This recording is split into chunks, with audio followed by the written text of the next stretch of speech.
सुभान अल्लाह का मतलब क्या है? अल्लाह पाक है। क्या है बोलो? और एक बार सुभान अल्लाह कहने में कितनी नेकियां मिलती हैं? 90। और 90 अगर आपको कम लगती हो तो मैं बढ़वा भी सकता हूं आपकी नेकियां सुभान अल्लाह कहने में। क्योंकि अगर आप इसी सुभान अल्लाह कहने को, इसी सुभान अल्लाह को मक्के में जाके कहेंगे तो फिर नेकियां बढ़ जाएंगी। एक नेकी 1 लाख की मिलती है, 1 लाख सवाब, और मदीने में 50,000। तो अगर यहां कहोगे तो अल्लाह वहां भी कहने की तौफीक देगा। और अगर रमजान के महीने में चले गए तो फिर तो मल्टीप्लाई कीजिए, कितना हो गया? सुभान अल्लाह। हुजूर ने फरमाया जिसने रमजान में उमरा किया उसने ऐसा किया जैसे मेरे साथ हज किया। अल्लाह आपको रमजान में मदीना दिखाए, जरा बोलो तो जरा सुभान अल्लाह। आप तो सब बोलने वाले हैं, हुजूर की महफिल में वो भी बोलता है जिसने बोलना सीखा ही ना हो, यानी ये जानते ही नहीं हो बोलना कैसे कहते हैं। एक सहाबी हुजूर की बारगाह में आया, कहने लगा हुजूर मेरा बेटा है ना, ये जब पैदा हुआ था बड़ी खुशी मनाई थी, मेरी बीबी ने भी मैंने भी, चूंकि मेरी बीबी और हम दोनों बे औलाद थे। चाची, फूफी, खाला और मुझे ताया, चचा, खालू कहने वाले थे, मां कहने वाला मेरी बीबी को कोई नहीं था, और बाप कहने वाला मुझे कोई नहीं था।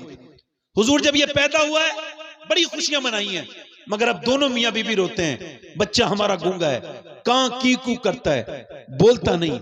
हुजूर मेरी बीबी ने कहा है हुजूर से कह दीजिएगा चाहे एक बार बोले, बस एक बार मां कह दे, चाहे फिर बोले ना बोले, हुजूर से कह दें। सरकार ने फरमाया लाओ अपने बच्चे को लेके आओ, मेरे करीम से गर कतरा किसी ने मांगा, दरिया बहा दिए हैं, दुर्बे बहा दिए हैं, फरमाते बच्चे को लेके आओ। बच्चा आ गया, हुजूर ने उस बच्चे को देखा, फरमाया क्या तू बोलता नहीं है? नबी की तरफ को देख के गर्दन हिलाई, फरमाया अभी तक तो नहीं बोला था, मगर अभी तुझे बोलना होगा। बता मैं कौन हूं? तू जो अपने बाप को देख के ना बोला, वो रसूल पाक को देख के बोला, आप अल्लाह के रसूल हैं। रसूल बोलो तो सही सुभान अल्लाह, सुभान अल्लाह, सुभान अल्लाह, माशाअल्लाह। ये को कम करें भाई, माशाअल्लाह। हमारे ताहिर रजा रामपुरी साहब ने बड़ी अच्छी नात शरीफ पढ़ी। ये अलग बात है कि उन्होंने आलात का कलाम पढ़ा तो आपके समझ में कम आया होगा, मगर अगर कोई ऐसा कलाम पढ़े जो लोगों के समझ में ना आए तो उसका स्वभाव कम नहीं होता बल्कि बड़ा होता है। जैसे कुरान लोगों के समझ में नहीं आता तो क्या उसका स्वभाव कम है? क्या कुरान से बड़ा कोई कलाम दुनिया में? चूंकि कुरान पूरा का पूरा अल्लाह का कलाम है, एक एक लफ्ज अल्लाह का है, ठीक है। और उससे पहले जनाब अख्तर परवाज नईमी ने बड़े अच्छा कलाम पढ़ा। मैंने नात शरीफ नहीं पढ़नी है, तकरीर करनी है। तकरीर शुरू कर रहा हूं, को कम कर दें ताकि मैं अपनी तकरीर शुरू कर दूं भाई। हाँ को कम कर दें, ठीक है, बैठे आराम से।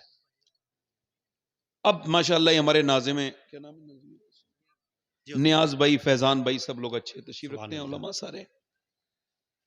आवाजें आप लोग अब भी बहुत कर रहे हैं, थोड़ा खामोश हो जाएं, जो लोग बोल रहे हैं उनसे गुजारिश करता हूं। आप ये बताएं कि बड़ी हमने तकरीरें की हैं कि माँ बाप का एहतराम किया जाए, मैंने बड़ी तकरीरें की और मैं उससे कोई रुजू नहीं कर रहा हूं, फिर भी करूंगा। मगर मैं ये कहना चाहता हूं कि सिर्फ ये जो बच्चे बिगड़ रहे हैं इसमें सिर्फ बच्चे जिम्मेदार हैं या घर का माहौल, माँ बाप, उनकी तरबियत की भी कहीं ना कहीं जिम्मेदारी है। आपको इल्म तक नहीं है कि ये 2 GB और 3 GB के चक्कर में मुसलमान लड़के बर्बाद हैं। ये पीछे जो लड़के बात कर रहे हैं ना, इनसे गुजारिश करता हूं खुदा रसूल का वास्ता, बेटे बात ना करो, आपको गौस पाक का वास्ता है, बात ना करो, बड़े पीर के वास्ते से। तो मैं ये अर्ज कर रहा था कि नौजवान नस्ल इतनी तेजी से बिगड़ रही है कि जिसका कोई अंदाजा करना भी मुश्किल है। यह उर्स बशीरी है, इसमें आने वाले सारे लोग ध्यान से मेरी तकरीर सुने। जी हुजूर। नौजवान लड़के, बिलखुसूस 18-20 साल और 22 साल 25 साल के बच्चे, इनकी तन्हाइयां इस लायक नहीं है कि उनका जिक्र किया जाए।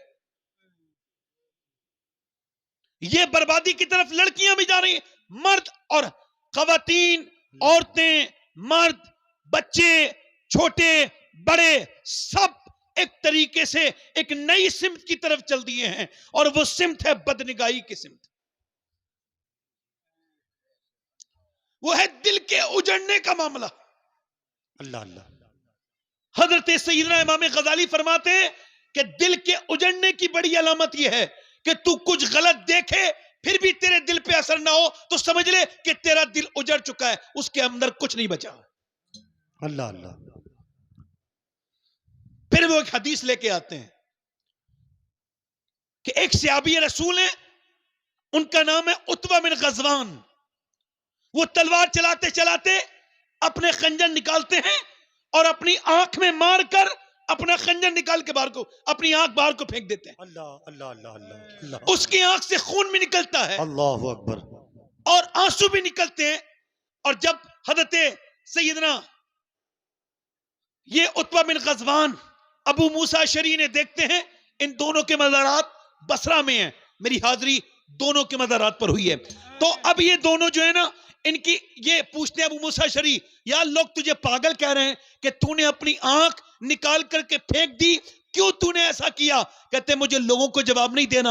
कहा तो फिर मुझे तो बता दे ये आंख क्यों निकाली है? कहने लगे अल्लाह के रसूल की हदीस, पैगंबर इस्लाम की हदीस ये थी कि जो बदनिगाही करेगा उसकी आंख में जहन्नम की आग डाली जाएगी। कहते इधर एक लड़की थी, वो गुजर के जा रही थी, उस पर मेरी नजर पड़ गई।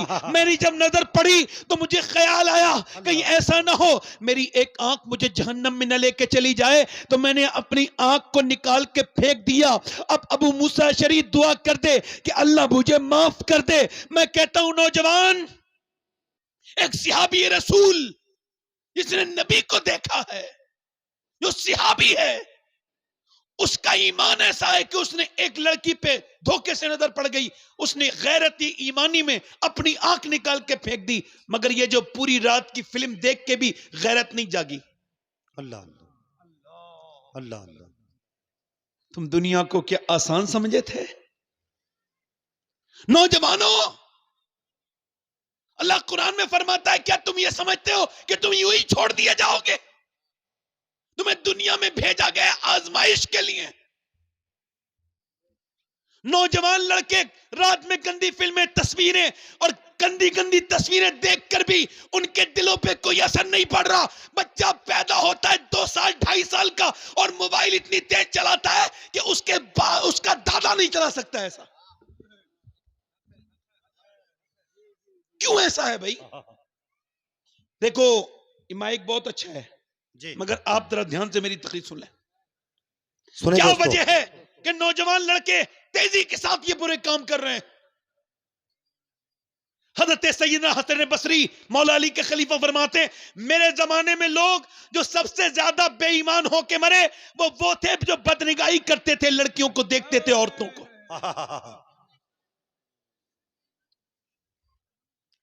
बड़े ध्यान से मेरी तकरीर सुने भाई जी सुने। और ट्रेबल बनाए, ट्रेबल। हुजूर वो हजरात, वो कोने में 2-3 बच्चे जो बॉल खेल रहे हैं, कोई एक शख्स जाए उसको वहां से निकाले, सिर्फ एक आदमी। नहीं नहीं, मेरी तरफ देखें अब आप बस। हाँ ठीक है, आवाज आ रही है आपको? सुनिए आप हजरात। इधर देखो, नौजवान नस्ल तेजी से बिगड़ रही है।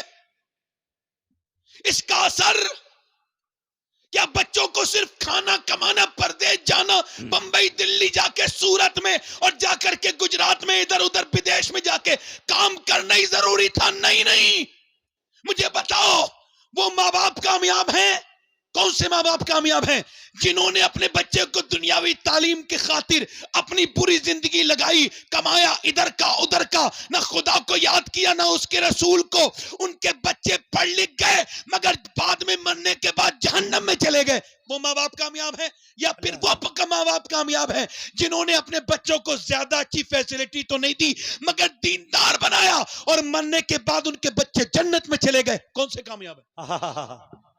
अल्लाह अल्लाह। बताओ, मुझे बताओ। आजकल यही तो चल रहा है खाली। ए भाई, मोबाइल वाले भाई, तो हाथ जोड़ लो भाई तुमसे। ये देखो, ए भाई,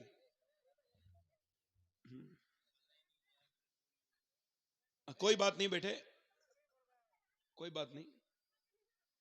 देखो, ये इस तरह के नौजवान माशाल्लाह टोपी तक नहीं लगाई इन्होंने।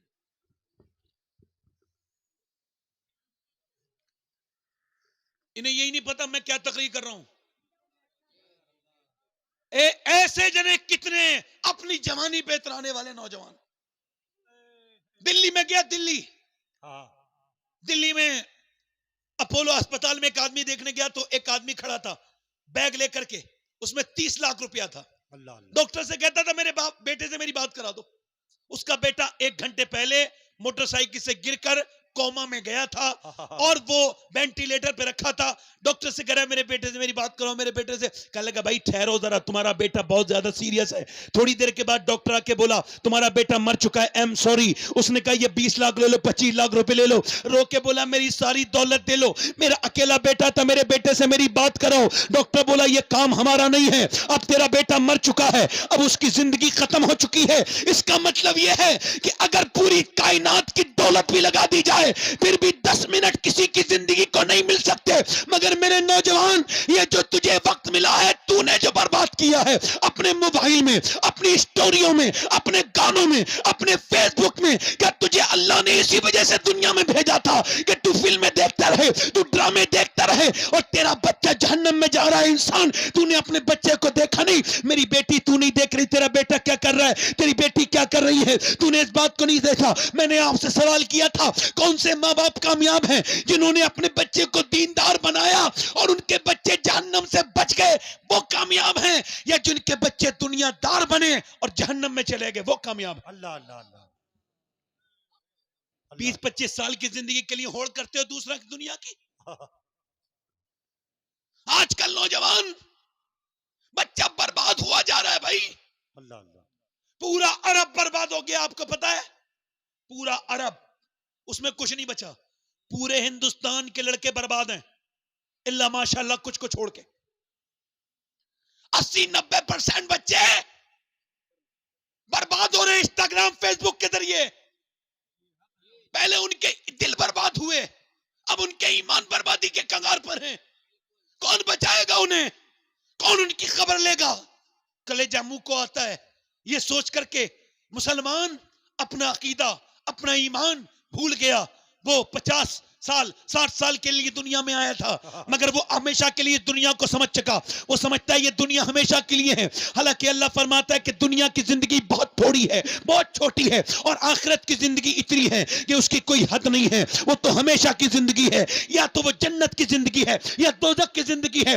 मगर जब नौजवान अपने मशले राह भूल चुके हों, जब औरतें अपनी तन्हाइयां बर्बाद कर चुकी हों, जब उनकी तन्हाइयों में कुछ ना बचा हो, ये आपको बताएं ये 2 साल का बच्चा ये फिल्म कैसे देख लेता है, ये मोबाइल में चला के कैसे बोलता है, उसमें भूत बोलता है, उसमें गेम बोलता है और उसकी मां देखती है कि 2.5 साल का बच्चा लगातार यूट्यूब चला रहा है और बाप से नहीं, मियां उसके बाप से नहीं चलाना आता इतना जितना बेटा चला रहा है। क्यों, कैसे चलाने लगा भाई? पूछना चाहता हूं। इसका यूं ऐसे होता है। सुनो गौर से, अपनी बेटियों को देखो, अपनी बहनों को देखो, माओ का किरदार है। सुनो, मेडिकल साइंस इस बात को वेरीफाई कर चुका है कि बच्चों पर जितना भी असर होता है उनके माँ बाप का होता है और वो भी पैदा होने के बाद नहीं, पेट के अंदर से। क्या बात है? 25 साल हार्वर्ड ने रिसर्च किया। 25 साल। कौन बच्चे ऐसे हैं जो पागल पैदा होते हैं? वो बच्चे कौन हैं जो मां के पेट से पागल पैदा हुए? आखिर क्या ऐसा हुआ जो बच्चे पागल पैदा हुए? उन्होंने 25 साल रिसर्च करने के बाद बताया ये वो बच्चे हैं जो मां के पेट में थे और बाप ने मां को मारा, और ऐसा मारा कि वो समझता था बीबी को मार रहा है, जाहिल, मगर उसके पेट के बच्चे पर बीबी के ऐसा असर हुआ कि मां के पिटने से बच्चा पागल पैदा हुआ। अल्लाह अल्लाह अल्लाह अल्लाह अकबर। ये बात मैं बता रहा हूं आपको कि ये 3 साल का बच्चा मोबाइल क्यों चला रहा है, इसे खोल रहा हूं रात को। बच्चे वो पागल पैदा हुए जिनके बाप ने उनकी मां पर जुल्म किया, मारा। मेडिकल साइंस कहता है जब औरत जाती है सोने का, जागने का, खाने का, पीने का, बच्चे पैदा होने वाले बच्चे पे असर होता है। जो भी मां करती है उसका सीधा सीधा असर बच्चे पर होता है। जब वो जाती है प्रेग्नेंट मोमेंट में डॉक्टर के पास, डॉक्टर कहता है अगर तुम ये चाहती हो तुम्हारा बच्चा ज्यादा अच्छा ताकतवर हो तो ऐसा करो, आयरन की चीजें यानी बादाम खाना, सेब खाना, संतरा खाओगी तो विटामिन डी बढ़ेगा, अमरूद खाओगी तो विटामिन डी बढ़ेगा। अगर तुम ये सब चीजें खाओगी तो तुम्हारे बच्चे के अंदर विटामिन डी और आयरन बढ़ेगा। मुझे बताओ कि अल्लाह का बनाया हुआ सेब, संतरा, अनार, अमरूद और बादाम अगर मां खाएगी तो बच्चे पे असर होगा, तो क्या अल्लाह का कुरान मां पढ़ेगी तो बच्चे पे असर नहीं होगा? नारे तकबीर, नारे तकबीर, नारे रिसालत, नारे रिसालत। इसका असर ये है कि जब पेट में था बच्चा तो मां ने फिल्में देखी, ड्रामे देखे, वही असर सीधा सीधा बच्चे पे हो गया। अब मां ये समझती है कि मैं सिर्फ फिल्म देख रही हूं, नहीं नहीं, इसका बच्चा भी देख रहा है। और मैं कह रहा हूं कसरत के साथ, अपने तजर्बे के हिसाब से बता रहा हूं, कसरत के साथ जो इस दौर के लोग जहन्नम में जाएंगे उसकी वजह मोबाइल बनेगा। बेशक बेशक। मैंने पढ़े लिखे लोगों को देखा है वो फेसबुक पे गंदी तस्वीरें देखते हैं और उन्हें कोई एहसास भी नहीं है। वो ये समझते हैं कोई देख थोड़ी रहे, मगर काश तेरे दिल में खुदा की मोहब्बत होती तो तू समझता कि मेरा रब देख रहा है। बेशक हक है। मगर नौजवान को कौन बचाए, इन्हें अपने बुजुर्ग याद ही नहीं है।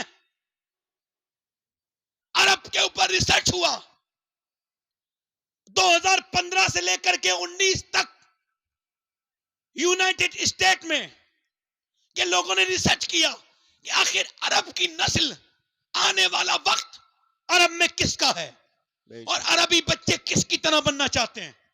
तो 10 से 15 साल तक के बच्चों पर रिसर्च हुआ तो आपको पता है इस रिसर्च होने के बाद यह पता चला कि 90% मक्के और मदीने के बच्चे और दुबई और अरब और कतर और ओमान के बच्चे बड़े हो करके वो कहते हैं कि हम कौन बनना चाहते हैं। उनके लिए मशाल राह कौन बना आपको बताऊं, वो कहते हैं हम क्रिस्टियानो रोनाल्डो बनना चाहते हैं। भाई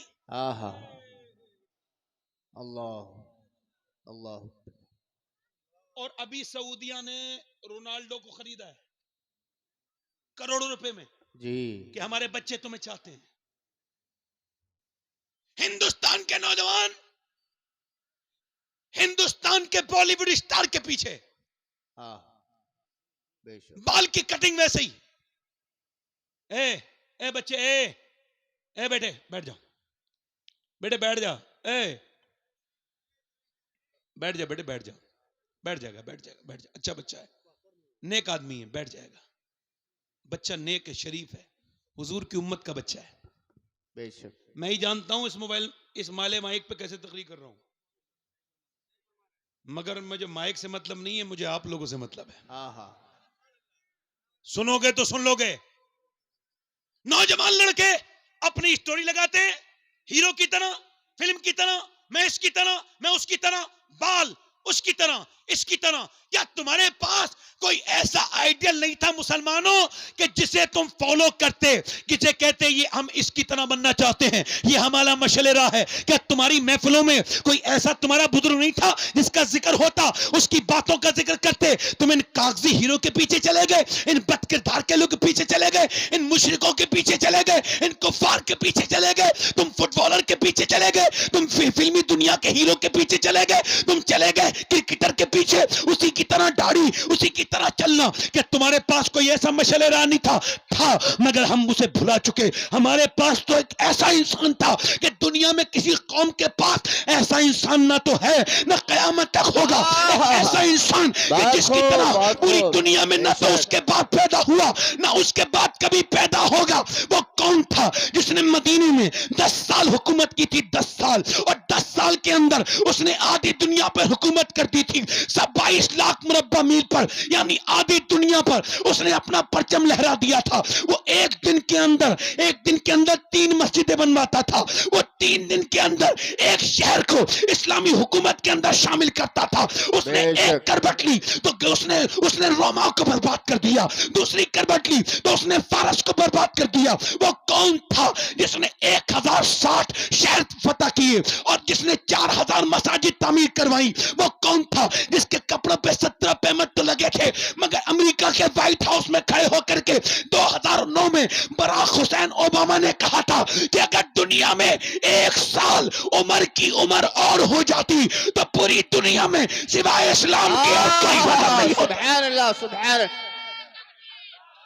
नारे तकबीर, नारे रिसालत, नारे रिसालत, मसलके आला हजरत, मसलके आला। अगर उम्र की उम्र, बोलो तो सही, जरा बोलो तो सही हैं? तुम इन कागजी हीरो के चक्कर में पड़ गए। तुम्हारी कौम पे कोई हीरो नहीं था ऐसा हीरो जिसने दुनिया में इनकलाब पैदा किया। बेशक बेशक। एक ऐसा हीरो, ऐसा कायद, ऐसा रहनुमा कि मेरे हुजूर फरमाते हैं कि जब नेकों का जिक्र हो तो उमर का जिक्र जरूर किया जाए। बेशक बेशक, हक है जी, जरूर है। सहाबा इकराम का जिक्र भूल जाने वाली कौम अपनी बर्बादी का इंतजार करे। बेशक। जिसके पास पीरों के लिए तो वक्त है मगर सहाबा के लिए वक्त नहीं है। अल्हम्दुलिल्लाह रब्बिल आलमीन, जिन्हें कुरान ने अपने अंदर जगह दिया, आज उर्सों में उन्हें जगह नहीं मिल रही। उन बदरियों को जिन्हें अल्लाह ने कुरान में अपनी निशानी कहा, बेशक, उनका कोई जिक्र नहीं करता। पीर साहब को पता है कि अगर सहाबा का जिक्र होगा तो मेरा उर्स मेरी तारीफ से बनेगा, सहाबा की तारीफ से नहीं बनेगा। ये सारे ये इस तरह की बात करते हैं। अल्लाहु अकबर, या रसूलुल्लाह, जिंदाबाद। बहुत खूब। कौन सहाबा भाई? पीर साहब कहते हैं कि जब तक उर्स में मेरा तारीफ नहीं होगी मेरा उर्स कामयाब नहीं होगा। पीर को बताओ, पीर तेरी तारीफ होगी तो उर्स कामयाब होगा, मगर अगर उम्र की हो गई तो उर्स कामयाब नहीं, कबूल हो जाएगा। बहुत खूब, बहुत खूब। बेशक बेशक, हक है। उमर कौन? ये हक है। किसी ऐसे छोटे मोटे आदमी की बात नहीं कर रहा हूं जी, हक है। सुनो, पूरी दुनिया में इतना बड़ा बादशाह पैदा नहीं हुआ। बेशक, हक है, हक है। बोलो जरा, बोलो यार। हैं? मैं कहता हूं वो बदरी कौन लोग थे जिन्हें कौम बुला चुकी है। मेरे नबी पाक के गुलामों, उन्हें याद करो, अपने बुजुर्गों को, अपने प्यारों को, अपने सहारा को। वो जो दुनिया में तुम्हारा सहारा, आखिरत में तुम्हारा सहारा, वो सहाबा इकराम जिसे कौम बिल्कुल याद नहीं करती। वो बदरी सहाबा, वो कौन थे? पेट पे उनके पत्थर बनते थे, रोजे से थे, फटे हुए कपड़े थे, उनके ऊपर एक लश्कर आ रहा है, मध्य मक्के से लश्कर चला है। औरतों ने अपनी जेबर बेच दिए, अपने अपने अपने अपने माल दे दिया और जाके का कुफारे मक्का से, लो ये हमारे जेबरात ले लो, ये हमारा माल ले लो और किसी तरह से इस्लाम को खत्म कर दो। तो सुनो, जब मक्के की औरतों ने अपने माल दिया ना तो मदीने की औरतें आई, बोली या रसूल अल्लाह, वो तो अपना माल दे रही है, हमारे पास माल नहीं है, हम अपने लाल दे रही है। बहुत खूब, बहुत खूब। सुभान अल्लाह, सुभान अल्लाह। ये माइक ठीक नहीं है, बोल सुभान अल्लाह। सुभान अल्लाह, सुभान अल्लाह। जोर से बोलो सुभान अल्लाह, दिल लगा के बोलो जरा सुभान अल्लाह। देखो ध्यान से सुनना, कौन बदरी है वो? बदर की कहानी आज मैं तुम्हें याद दिला देता हूं। बोलो सुभान अल्लाह। सुभान अल्लाह। वो जिसे अल्लाह ने अपनी आयत बताया, वो बदरी कौन है? उधर से 1000 फौजी, 1000 जंगजू, तलवारें, घोड़े, उनके पास सारी ताकत, उनके पास आलात हरवज़र, उनके पास मियाँ बड़ी बड़ी तलवारें, बड़े बड़े उनके पास नेज़े, उनके पास ताकतें, और इतने गुरूर और तकब्बुर में वो अबू जहल था बदबख्त। कहता था इस रस्सी में बांधूंगा नबी को, उन्हें बांध के लेके आऊंगा जैसे बकरियों को बांधते हैं, ऐसे कहता था माज़अल्लाह कि मैं नबी को बांध के लेकर के आऊंगा। मियाँ वो चल रहा है, इधर मेरे पैगंबर ने फरमाया बोलो सहाबा मैंने मक्का छोड़ा, मैं मदीने आ गया, अब मदीने पे हमला कर रहे हैं कुफ्फारे मक्का, बताओ कौन कौन मेरे साथ जाएगा। 313 आ गए, पेट उनके बिल्कुल पीठ से लगे हुए हैं, भूखे प्यासे हैं, कपड़े फटे हुए हैं, बिल्कुल कमजोर रोजे की हालत में खड़े हैं। मेरे नबी ने फरमाया क्या अर्थ लगे हुजूर हम आपके लिए चलने के लिए तैयार हैं। मेरे नबी ने फरमाया कि सुनो उनके तुम्हारे पास 7 तलवारें हैं, उनके पास 1000 तलवारें हैं, तुम्हारे पास 2 घोड़े हैं, उनके पास 1000 घोड़े हैं, तुम्हारे पास ताकत उतनी नहीं है जितनी उनके पास ताकत है, उनके पास लड़ाकू फौज है, तुम्हारे पास बोलो चलोगे। तो सारे सहाबा बोले या रसूल अल्लाह कोई मूसा की उम्मत थोड़ी है जो भाग जाएंगे, उम्मत मुस्तफा की है, क्या हम दे दें। नारे तकबीर, नारे तकबीर, नारे रिसालत, नारे मदीने का रिसालत। बच्चा मदीने का बच्चा आग में कूद जाएगा। सारे अंसार और मुहाजिरीन सिर्फ 313 पूरी दुनिया में, और कहते हैं पूरा एक छोटा सा लश्कर है, भूखे प्यासे खड़े हैं। चले मेरे आका, एक एक आदमी, एक एक बच्चा, एक एक गुलाम तैयार है जान देने के लिए। मेरे नबी पाक ने कहा चलो खजूर की डंडियां लो, ये तुम्हारी, लो ये तुम्हारी, लो ये तुम्हारी, लड़ेंगे कैसे? खजूर की डंडियों से। कभी किसी की हिम्मत ऐसी देखी है कि खजूर की डंडी लेके तलवार वाले का मुकाबला करने के लिए निकल जाए? कोई ऐसा देखा है? मियां मगर वो सहाबा ऐसे लहरा रहे थे मदीने में खजूर की डंडियों को कि सारे यहूदी मजाक उड़ाने लगे। और मुसलमानों दिमाग पागल हो गए, दिमाग खराब है क्या? ये बताओ क्या खजूर की डंडियों से तलवार का मुकाबला हो सकता है? तो सहाबा बोले ओ यहूदियों सुनो, न खजूर की डंडी और न तलवार पर है, भरोसा जितना भी है मदीने की सरकार पर है। सुभान अल्लाह, सुभान अल्लाह, बहुत खूब, माशाअल्लाह, हक है। ये कोई मजाक नहीं थी, जंग थी। चले थे, खड़े थे मैदान में, उधर मजाक उड़ाने लगे, कुफ्फार हंसने लगे, है ऐसे रगड़ देंगे जैसे कीड़े को रगड़ा जाता है इन्हें। है क्या ये?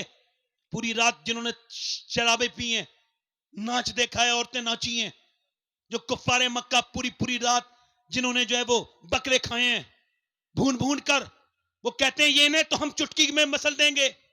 सहाबा खड़े हैं, कमजोर से सहाबा, भूखे प्यासे, रमजान का 17वां रमजान है, मेरे नबी ने सर से सर सजदे में रखा है और सारी फौज को तैयार करके रोना शुरू कर दिया।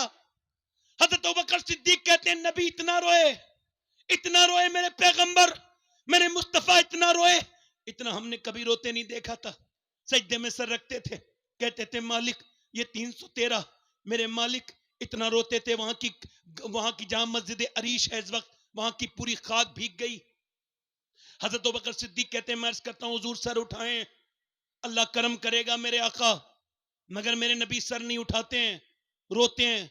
रात गुजर गई, रोते रहे, दोपहर आ गई, मेरे नबी रोते रहे और क्या कहते हैं, ऐ मेरे मालिक ये जो मैंने पूरी जिंदगी में अपने लोग तैयार किए हैं, तिनका जोड़ के घोंसला बनाया है, ये मेरे 313 ये मेरी पूरी जिंदगी की कमाई है। वो जो मैंने काबे में मेरे ऊपर ऊंट की ओजड़ियां रखी गई, वो जो मैं भूखा रहा, वो जो मैं प्यासा रहा, मेरे बच्चे 3-3 दिन 9-9 दिन मेरी बच्चियां भूखी रहीं। ऐ मेरे मालिक ये जो मेरे शेबे अबी तालिब में मेरे खानदान के बच्चे भूखे रहे, मेरे सर फाड़े गए, मुझको गालियां दी गई, मुझको तकलीफ दी गई, ये जो परवरदिगार ताइफ के मैदान में मुझ पर पत्थर मारे गए, मेरी पिंडलियां भर गई मेरी खून से, मेरे मालिक तू गवाह है इस बात पर, मैंने अपनी पूरी जिंदगी लगा दी तो ये 313 तैयार हुए हैं। ये मेरा अबू बकर, ये मेरा उमर, ये मेरा उस्मान, ये मेरा अली, ये मेरे चचा अमीर हमजा, ये मेरा बिलाल, ये मेरा साद, ये सब मेरी पूरी जिंदगी कमाई है। ऐ मेरे मालिक मेरे परवरदिगार, मैंने तिनका करके जोड़ा है, ये कुफ्फार इन्हें खत्म करना चाहते हैं। मेरे दीवाने, ये तेरे मानने वाले अगर ये शहीद हो गए तो कयामत तक कोई तेरा नाम लेने वाला नहीं होगा। मेरे मालिक, इन पर रहम कर दे। मेरे नबी रोए हैं, ऐसा कभी नहीं रोए थे मेरे पैगंबर, और जो बिशारत बदरियों को मिली वो किसी को नहीं मिली। फरमाते ये मेरी पूरी जिंदगी कमाई है। मेरे मालिक तेरा नाम पर आ गए हैं, इन पर रहम फरमा। अल्लाहु अकबर। इजाबत का सेहरा, इनायत का जोड़ा, दुल्हन बन के निकली दुआए मोहम्मद। ऐ मेरे रब, ऐ रब्बी में इस पे करम फरमा, करम फरमा। अचानक हुजूर ने सर उठाया, मुस्कुराने लगे। मौला अली फरमाते मैंने देखा अचानक हवा का झोंका आया और अचानक धूल उड़ी हवा तक। मैंने कहा हुजूर ये क्या है? मेरे हुजूर मुस्कुराए, फरमाया अल्लाह ने जिब्राइल को भेजा है।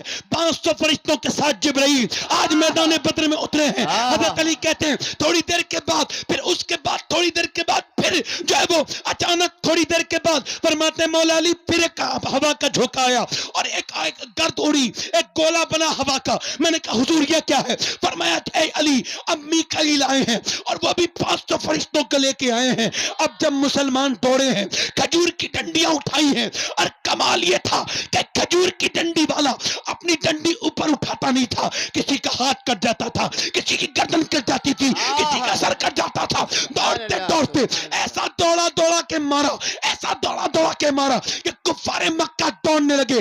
बिलाल ने उमैया को देखा, उमैया जो के सीने पे पत्थर रख के बिलाल को मारता था, उमैया के पीछे पीछे हजरत बिलाल दौड़ रहे हैं। दौड़ते दौड़ते उमैया मोटा गिर गया। जब वो गिरा तो बिलाल ने उसके मुंह पे घूसा मारा और कहा सुन उमैया, ये बिलाल का घूसा नहीं है बल्कि इस्लाम का घूसा है जो कुफ्र के मुंह पे लगा। वाह वाह वाह वाह, नारे तकबीर, नारे तकबीर, नारे रिसालत, नारे रिसालत।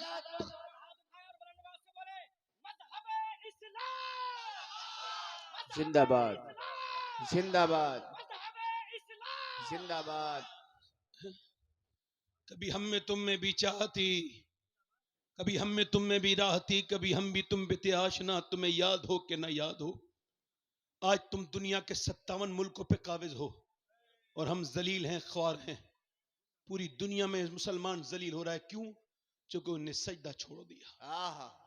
हक है। जब मेरे नबी रोए थे तो अल्लाह ने नहीं उतारी थी फरिश्तों की फौज। आज ना मर्द रोता है, ना किसी का मुसल्ला सजता है। जी परेशानियां आ जाएं तो ताबीज वालों के पास भागते हैं। जी जी जी। सजदे में नहीं जाते, अपने रब के सामने नहीं रोते। अब तुमने रोना छोड़ दिया, अब तुम अपने रब को भूल चुके। अब नौजवानों को खुदा याद नहीं, अब नौजवानों को, औरतों को खुदा याद नहीं। मुझे बताओ, अगर पूरा घर मुसल्ला बिछाए, बेटी, बाप, माँ, बच्चे, तो क्या अल्लाह फजल नहीं फरमाएगा? फजल नहीं फरमाएगा? अल्लाह अकबर।